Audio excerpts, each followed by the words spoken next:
나이다. 아멘. 네, 오늘 말씀은 요셉과 함께 하심으로 이 말씀을 상고하고자 합니다. 이 말씀 속에 보면은 2절에도 여호와께서 요셉과 함께 하심으로, 또 3절에도 여호와께서 그와 함께 하심을 보며, 하나님이 함께 하신다는 것은 우리가 다 하나님이 함께하는 사람들이죠. 그렇지만 특별히 하나님이 함께하는 사람이 눈에 보입니다. 어떤 때요? 어려운 상황에 처해 있을 때에 하나님이 함께하는 것이 보이는 사람이 있습니다. 우리가 신앙생활을 하면서 어떤 사람에게는 하나님이 함께하는지 안 하는지 잘 모르겠는데 살다가 보면은 하나님이 함께 하셨구나 이렇게 아는 경우도 있고, 어떤 경우에는 하나님이 함께 하는 것이 그냥 눈에 확 드러나 보이는 경우도 있습니다. 그러면은 어떻게 됩니까? 아무나 그런 사람을 함부로 대하지 못하죠. 아, 저분은 하나님이 함께 하는 사람이야. 함부로 대할 수 없습니다. 그 사람이 어떤 지위를 가지고 있든지, 지금 현재 형편이 어떻든지 하나님이 함께하는 것이 분명하고 확실하면은, 그러면 하나님이 두렵기 때문에 사람들은 함부로 대할 수가 없는 것입니다. 요셉은 종으로 끌려갔습니다. 종은 이 세상에 종보다 신분이 낮은 사람이 있나요? 가장 미천한 존재가 종이죠. 누가 말하기를 종은 짐승보다 못하다 그럽니다. 어쩌면은 종이 됐다는 것은 인생에게 있어서 가장 실패한 것입니다. 우리가 이 세상에도 보면은 더러 종이 된 사람들이 있어요. 어쩌면은 자유자이지만 스스로 종이 된 사람들도 있습니다.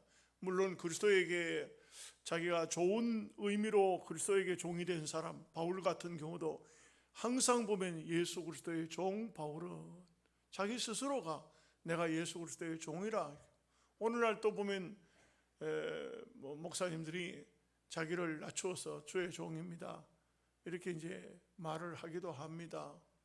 근데 주의 종이라고 말하면서 주의 종으로 사는 것이 아니고 주님의 이름으로 건세를 부르는 사람도 없지 않아 있어요. 좀 잘못됐지만 주의 종에 대한 개념을 어떻게 가지고 있는지, 주의 종이라고 말했으면 정말 예수님의 종처럼 살아야 되는데 그러지를 않는 사람도 있어서 비방의 대상이 되기도 해요. 그러나 정말 본인 스스로가 자기를 낮추고 겸손하고 종처럼 그런 사람도 없지 않아 있어요. 그래서 언제든지 그런 사람에게 어떤 영광의 자리가 들어오면, 아유, 내 같은 부족한 사람이, 내 같은 종이 어찌 이런 귀한 것을 맡습니까? 못합니다. 이런 경우도 있죠. 더 나쁜 종은요, 물질의 종이 됐다든지 세상의 어떤 쾌락의 종이 됐다든지 무슨 어딘가 뭔가 빠져가지고 노름에 빠졌든지 마약에 빠졌든지 춤에 빠졌든지 술에 빠졌든지 빠져가지고 거기에 종이 돼가지고 그 뭔가 빠진, 자기가 빠져있는 그 밑에 종속이 되어서 그 어떤 것이 자기를 지배하는 그 종은 정말 나쁜 것이죠. 오늘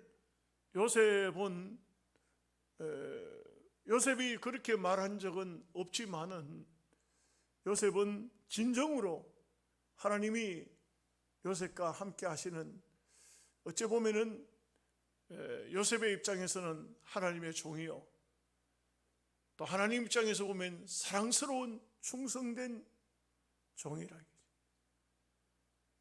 하나님이 함께하는 이 일은 굉장히 귀한 것이죠. 우리가 이 요셉이 하나님이 요셉과 함께 하심으로 형통하였더라, 형통이라는 말을 좀 생각해 봐야 됩니다. 형통이 뭡니까? 형통은 막히지 않았다, 불통이 없다 이거죠. 그 모든 것이 다 통할 수 있는 게 형통입니다. 그래서 뭐 옛날에 어떤 목사님은 신통, 인통, 물통 이렇게 했어요. 신통은 신과 통하고, 인통은 사람과 통하고, 물통은 물질과 통하고. 그래서 이 세 가지 통하는 것이 있으면 이 사람은 최고의 복을 받은 사람이다. 그래가지고는 그 어떤 목사님은 집회를 하면은 가장 먼저 구호처럼 외치는 것이 신통, 인통, 물통하자. 막 이렇게 이제 외치기도 했어요. 신통, 인통, 물통하자. 이제 해석을 들어보면 참 맞다. 이 세상에 사는 동안에 하나님과 형통하고 또 사람과 사람 사이에도 막힘없이 서로 형통하고 물질과 형통한다. 이거 참 최고의 복이겠다. 복이 맞다. 그죠? 이제 그런 복을 원하기도 하죠. 근데 보면은 이 형통이라는 것이 반드시 좋은 형통만 있는 것도 아니고 악한 형통도 있어요. 악한 형통이 어떻게 있죠? 악한 자도 뭐든지 잘 되는 경우도 있습니다. 있습니까? 있어요. 어찌 보면은 예수 믿는 사람에게는 물질을 잘 못 벌어 들여놓는, 돈을 잘 못 버는 물질과는 불통이 된 사람들이 많이 있는데, 불신자 중에는 손만 대면 돈 버는 사람이 있어요. 물질과는 통하는 사람이 있어요. 그러니까 우리가 자칫 잘못하면 그런 경우에 시험에 들어요. 왜 시험이 드느냐? 저 사람은 예수도 안 믿는데 하나님과는 관계가 너무 안 좋은데 물질을 막 돈을 엄청나게 잘 벌거든. 그거 어떻게 된 건가? 우리가 물질을 복으로 보면요, 그러면 시험 들어요. 성경 한번 제가 읽어보겠습니다. 시편 73편에 보면은 아삽의 시인데, 아삽이 이런 말 했어요. 하나님이 참으로 이스라엘 중 마음이 정결한 자에게 선을 행하시나니 나는 거의 넘어질 뻔하였고 나의 걸음이 미끄러질 뻔하였으니 이는 내가 악인의 형통함을 보고 오만한 자를 질투하였음이로다. 악인이 형통하다 이거죠. 그래서 거의 넘어질 뻔했다. 넘어질 뻔했다는 말이 무슨 말일까요? 하나님이 있다면 이럴 수가 있나? 이런 시험에 빠질 수밖에 없었다 이거죠. 우리는 그리스도인들이기 때문에 정말 형통이라는 것을 똑바로 알아야 됩니다. 형통이 뭐냐? 요셉은 인간적으로 따지면은 종으로 팔려갔기 때문에 그 사람에게 형통이라는 말은 통하지를 않아요. 그 말이 안 맞는 말이에요. 종이 무슨 형통입니까? 종으로 갔는데 뭐 형통입니까? 종이 잘 된 분들 뭐 얼마나 잘 됩니까? 종이 무슨 계급이 있습니까? 종에게 무슨 재산이 인정이 되어집니까?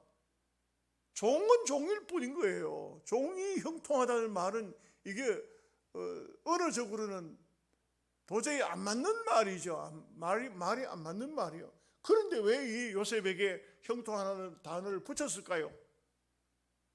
놀랍지 않습니까? 우리는 이런 면에서 보면은 반드시 인간적으로 모든 것이 형통, 모든 것이 잘 된다고 그것을 축복이다 그렇게만 할 수는 없어요. 악인도 그래 하니까.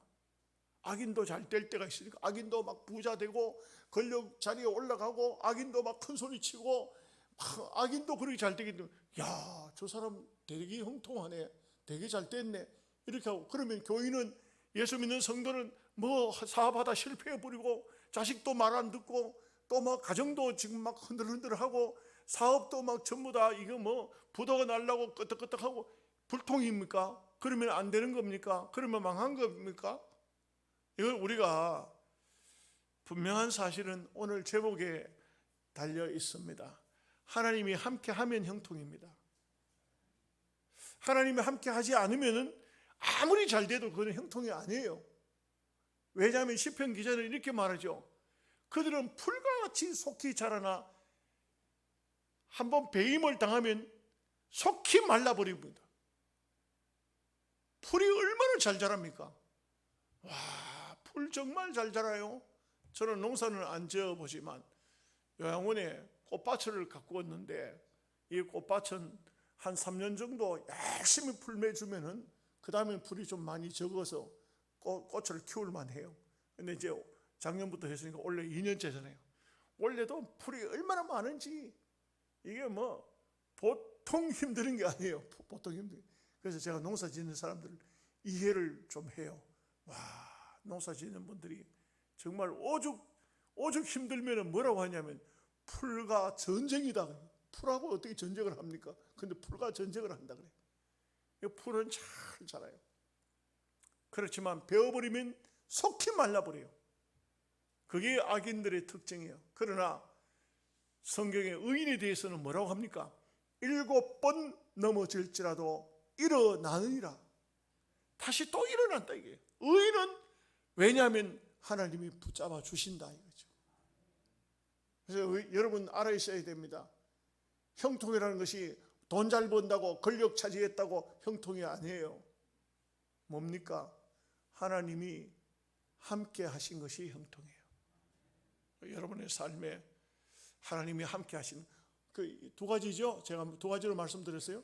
함께 하시는지 안 하시는지 몰라요. 그런데 시간 지나고 보면 그때도 하나님이 나와 함께 하셨어 느껴요. 그런데 어떤 경우에는 되게 급하면 하나님이 딱 붙잡고 계세요. 함부로 누구든지 못 달려들도록 눈에 보이도록 하나님이 함께 하셔요.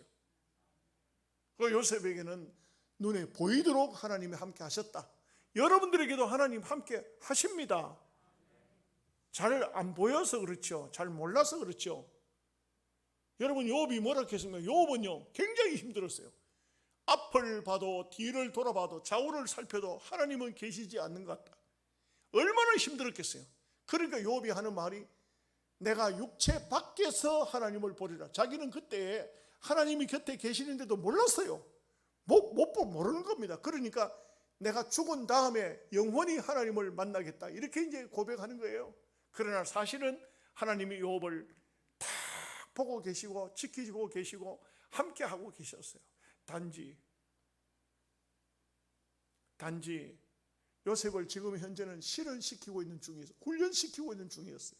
그렇기 때문에 욥에게 하나님이 함께 하시는 듯한 느낌이 전혀 욥에게는 없지만 하나님은 지금 욥을 훈련시키고 있는 중이었다. 이것이 좀 다른 거예요. 그런데 오늘 요셉은 하나님이 함께 하셨더라. 참 중요한 말씀입니다. 자, 1절 말씀을 우리 다 함께 같이 읽겠습니다. 같이 읽어봅니다. 요셉이 끌려 애굽에 내려가매 바로의 신하 친위 대장 애굽 사람 보디발이 그를 그리로 데려간 이스마엘 사람의 손에서 요셉을 산이라 물건 취급이 됐어요. 물건처럼 샀습니다. 사람이 가장 불행한 것이 바로 이 소위 유물론주의자들, 사람이 가치가 있나 없나, 이 사람 가치가 있나, 이거 가치 없나 있나, 계산으로 따지면 이거 얼마짜리 좀 되겠노? 이 유물론주의자, 공산주의자들 아닙니까? 이 사람이 가장 비참한 것이 돈에 팔려갈 때 있겠죠. 요셉은 자기가 원하는 것이 전혀 아니었지만 이렇게 팔려갔습니다. 여러분, 세상에 정말 귀한 것은 팔 수도 없고 살 수도 없습니다. 사람의 영혼은요, 돈 주고 사고 팔고 할 수가 없어요. 하늘에 있는 태양도 마찬가지예요. 공기도 마찬가지예요. 돈 주고 사고 팔고 할 수가 없어요. 이것은 대단히 귀한 것이에요. 너무나도 귀한 것이에요. 사람의 영혼은요, 이 세상의 그 어떤 것과도 비교할 수 없고 살 수도 없고 팔 수도 없는 것이 영혼이에요. 그런데 여기에 팔았고 샀고 물건 취급을 받은 겁니다. 인권이 완전히 유린되는 취급을 받은 것입니다. 그렇지만 분명한 것은 요셉이 어느 장소로 가든지 하나님은 그와 함께 하시죠. 2절 말씀 같이 읽어보겠습니다. 여호와께서 요셉과 함께 하심으로 그가 형통한 자가 되어 그의 주인 애굽 사람의 집에 있으니 참 중요한 것은 요셉이 함께 해달라고 하나님 앞에 기도하거나 금식하거나 뭐 그렇게 하지 않았어요. 그냥 하나님이 요셉에게 함께 해 주신 겁니다. 여러분들이 하나님 함께 해달라고 기도하지 않아도 하나님은 여러분들을 분초 동안도 내버려 두지 아니하셔요. 항상 여러분과 곁에 함께 하시는 겁니다. 단지 우리가 좀 신앙이 약하여서, 내 믿음이 약하여서 잘 못 느끼는 거예요. 하나님 옆에 계신지 안 계신지 잘 모르는 겁니다. 그래서 가끔씩 엉뚱한 소리를 해요. 하나님 나와 함께 하십니까? 이렇게 묻는 거예요. 하나님께서 얼마나 답답하시겠어요. 우리가 믿음의 삶을 바로 살면 가장 먼저 느끼는 것이 주님이 나와 함께 하시는구나, 이것을 깨닫게 돼요. 그래서 우리가 참 신앙인이라면 언제나 하나님이 함께하는 삶, 이것을 대단히 중요한 삶으로 생각해서 내 자신이 하나님이 함께하지 못하는 삶을 산다면 이거는 정말 충격적입니다. 그럼 어떻게 되겠어요? 내가, 내 삶이, 내 행동이 과연 하나님이 계시는 삶을 살고 있는가, 이거죠. 중요합니다. 언제나 내 말 속에, 내 행위 속에 하나님이 함께 하시는가, 이렇게 생각하면 정말 정결한 삶을 살 수가 있어요. 바로 된 믿음의 삶을 살 수가 있는 것이죠. 3절 말씀 같이 보겠습니다. 그의 주인이 여호와께서 그와 함께 하심을 보며 또 여호와께서 그의 범사에 형통하게 하심을 보았더라. 여기에 여호와께서 함께 하심을 보았다. 여러분, 이게 참 중요한데요. 바로의 시위대장 이 보디발이 요셉하고 하나님이 함께하는 걸 보았다. 어떻게 보았겠습니까? 어떻게 보았죠? 이 사람의 눈에 하나님이 보일까요?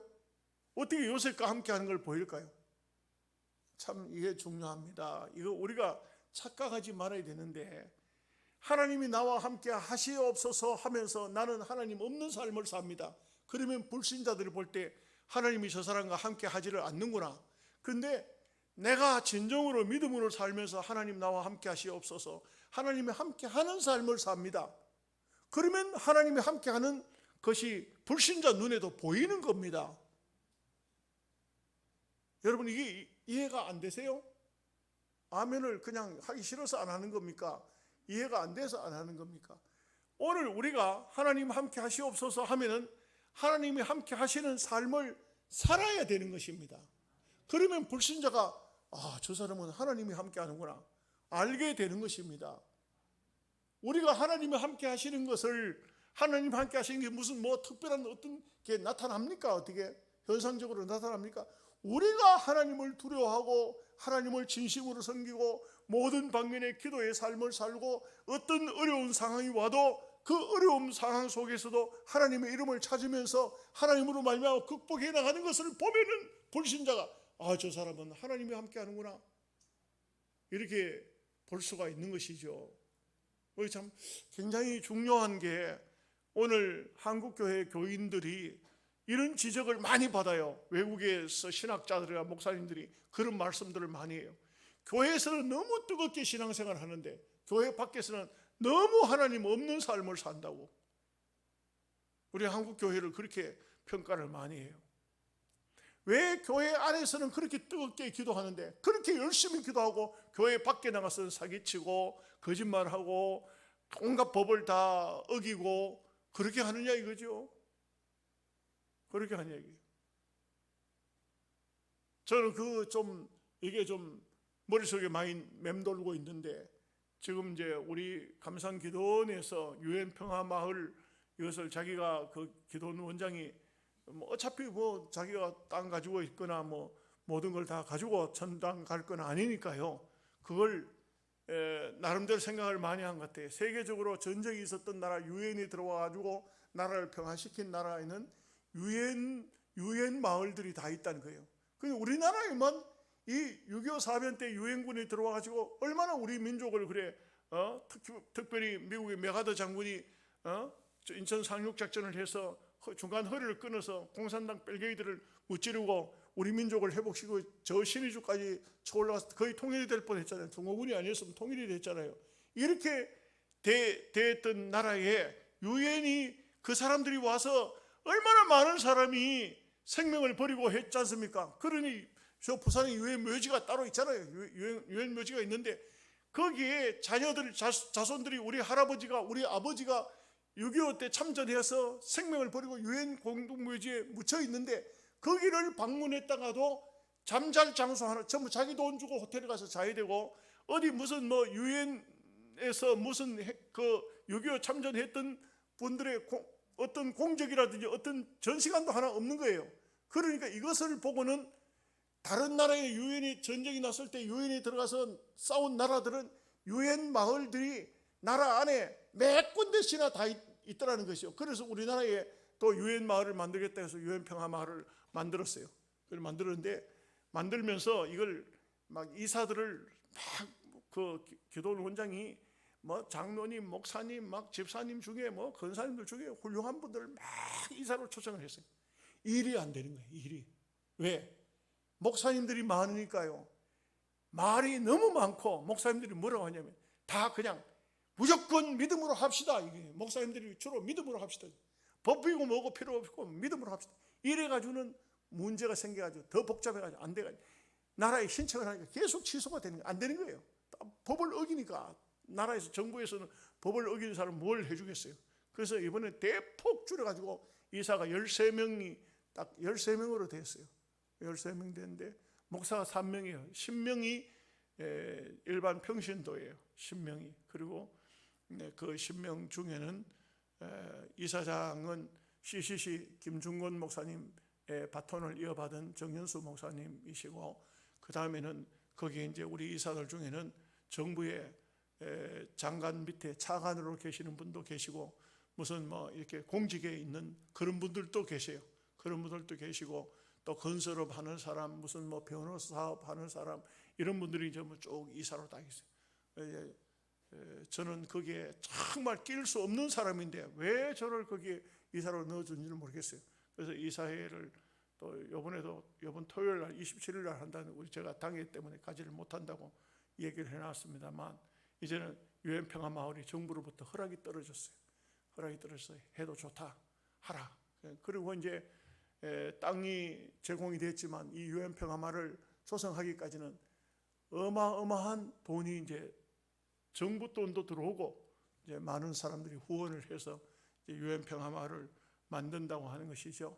그런데 이제 제가 말씀드리고자 하는 것은 정통적인 법이라 해요. 법. 이 세상을 살아가는 데는 절대 어떤 법 기준 이런 것을 어기고는 하면 안 돼요. 우리 성도들이요 참 문제가 뭐냐면은 믿음으로 하면 됩니다. 믿음으로 합시다. 이것만 교회에서 계속 하다 보니까 목사님들도 거기에 익숙해져 있어요. 그래가지고 교회 안에서는 막 믿음으로 하는데 교회 밖에 나가면 다 이거 깨져버리는 겁니다. 다 깨져버리는 겁니다. 그러니까 얼마나 심각한 문제가 와요. 정부로부터 이 세상 사람들로부터 교인들은 법을 안 지키는 사람, 교인들은 법에 대해서는 아주 문외한 사람들, 아주 무지막지한 사람들 이렇게 되어버리고 마는 것입니다. 그렇게 하면 안 돼요. 신앙인은요 철저하게 하나님의 말씀 안에서 또 세상에도 법을 지켜야 돼요. 이 정상적인 방법을 가야 돼요. 그래서 우리가 믿음이 좋다는 것은 뭐냐? 말씀대로. 믿음이 좋다는 건 뭐냐? 법대로 살아가야 돼요. 불법을 하고 말씀을 떠나고 살고 그거는 안 돼요. 교회 안에서 믿습니다 한 그것도 교회 안에서도요 너무 믿습니다만 강조하면 안 돼요. 정말 하나님의 뜻이 무엇인지 정상적인 방법을 나가는 것이 좋죠. 한국 교회는 세계 어느 교회도 따라올 수 없는 막 열정적으로 기도하고 이러는데 교회 밖에만 딱 나가면 불신자들보다 더 못한 사람이 너무 많아. 이렇게 해가지고는 안 된다고요. 우리가 생활과 삶이 하나님이 함께하는 것을 보여줘야 돼요. 불신자의 성경은 우리 예수 믿는 사람이에요.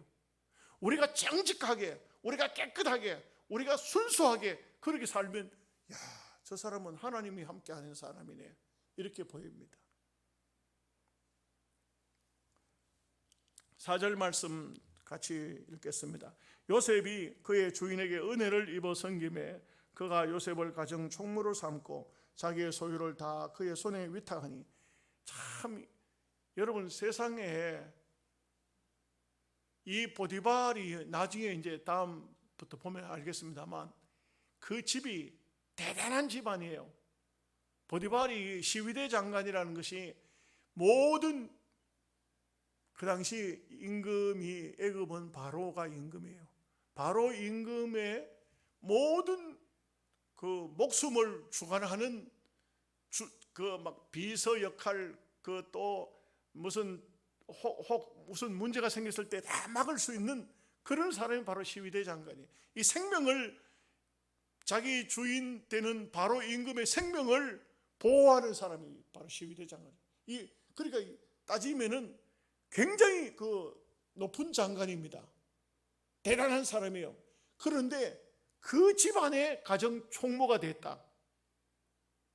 여러분, 이게 종으로 간 사람이, 그것도 타국 사람이, 그 사람이, 이 보디발은 바로의 목숨을 지락펴락한다면 이 보디발의 목숨은 요셉의 손에 달렸다 할 정도로 모든 것을 다 이렇게 가지고 있어요. 이 한마디로 말하면 얼마나 대단한 것입니까? 어떻게 종으로 가가지고 이렇게 될 수가 있죠? 그것은 다른 게 아니에요. 하나님이 함께하는 걸 봤기 때문에 그래요. 이 사람에게는 무엇을 맡겨도 괜찮겠다는 거예요. 교회 안에서와 교회 밖의 생활이 다르면요, 세상 사람이 인정을 안 해요. 우리가 교회 안에서도 정말 진실하고 하나님, 살아계신 하나님, 전능하신 하나님, 나와 함께 하시는 하나님 했으면 밖에 나가서도 똑같아야 된다고요. 어느 장소, 어느 곳에 가든 간에 내가 하나님이 함께하는 것을, 교회 안에서 하나님을 부르듯이, 참 보면은 저는 그 CTS, CBS 기독교 채널들 말이죠, 거기 설교를 이렇게 예배 그 실황 중계하는 걸 보고 하면 교인들 보면 전부 천사 같아요. 앞에서 찬양 인도하는 건 막 얼마나 최대한 아름다운 모습으로 미소를 띠고 찬양을 부르고 하는 사람들의 모습을 보면 전부 천사는 다 교회에 다 있는 것 같은데 왜 한국 교회가 이럴까요? 그렇게 하면 안 되죠. 그렇지 않습니까? 아무 대답도 없어요. 5절 말씀 보겠습니다. 그가 요셉에게 자기의 집과 그의 모든 소유물을 주관하게 한 때부터 여호와께서 요셉을 위하여 그 애굽 사람의 집에 복을 내리심으로 여호와의 복이 그의 집과 밭에 있는 모든 소유에 미친지라. 이게 참 신기한 거예요. 종들이 얼마나 많았겠어요. 나중에 이제 우리 다음 시간에 보면 알지만 보디발의 집에 정치꾼들의 감옥이 그 집에 있었다는 거예요. 그 집에. 이 집이 보통 집이겠어요? 그러면 얼마나 많은 사람들이, 종들이 있었겠어요? 수많은 종들이 있었을 거란 말이에요. 밭을 가는, 들판에 나가서 일하는 종들도 있고 집안에서 수종드는 종들도 있고 막 종들이 얼마나 많을 거예요. 그런데 요셉이 모든 것을 주관하고부터 그때부터는 모든 것에 불통이 없는 거예요. 모든 것이 잘 되는 거예요. 모든 것이. 이럴 수가 있어요. 이럴 수가 있어요. 네. 하나님께서요, 복을 주시려고 하면 어떤 사람은요, 하는 것마다 되는 거예요. 하는 것마다. 안 되는 게 없어요. 하는 것마다 잘 되는 겁니다. 참 신기한 것이, 저도 옛날에 그런 것을 한번 봤는데 어떤 분이 농사를 짓다가 말고 갑자기 소를 마구간을 짓고 소를 막 사와요. 그러니까 그 장로님이 소를 한 번도 먹여보지도 않은 분이 소를 막 사가, 송아지를 막 사서 들라요. 왜 소를 사느냐, 그 장로님 하신 얘기가, 내가 기도해 보니까 하나님께서 이때 소를 사랑해. 송아지 값이 막 엄청 쌌어요. 소값이. 그 사가지고 싸니까 소를 막 사다 막 장날마다 가서 막 차에 송아지 싣고 와서 소마구를 지어놓고 거기다가 막 들려왔어요. 그러니까 그 옆에 있던 장로님이, 그 이웃집에 살던 장로님이, 그 장로님은 더더욱 소라고는 짐승을 먹여본 일이 없는 사람인데 그 사람도 막 소를 막 송아지를 막 사서 달라. 그 내가 물어봤어요. 장로님 왜 어떻게 송아지를 사가지고 생전 안 하던 일을 하십니까? 하니까 저 심장로가 송아지를 사서 하는 거 보니까 분명히 소값 올라간다고. 분명히 소값 올라간다고. 그러니 나도 이 소 사서 송아지 사서 먹여야 된다고. 맞을까요? 틀렸을까요? 그거 맞았어요. 맞았더라고. 저는 전도사기 때문에 그때 소를 못 샀는데 나도 돈 있으면 샀어요. 맞았어요. 송아지를 키워가지고 어미소가 큰 소가 됐을 때 소값이 어마어마하게 올라갔어. 참 신기해요. 믿음의 사람들은요, 정말 기도하는 사람들은요, 하나님의 뜻을 알아요. 하나님께서 감동을 주세요. 요셉이 가정 총무를 맡고부터는 이 가정에 하는 모든 것이 다 잘 됐다. 이것을 말씀하고 있잖아요. 자, 6절 말씀 보겠습니다. 주인이 그의 소유를 다 요셉의 손에 위탁하고 자기가 먹는 음식 외에는 간섭하지 아니하였더라. 요셉은 용모가 빼어나고 아름다웠더라.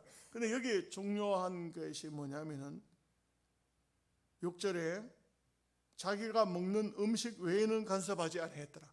자기 먹는 음식에는 요셉이 손을 못 대도록 했어요.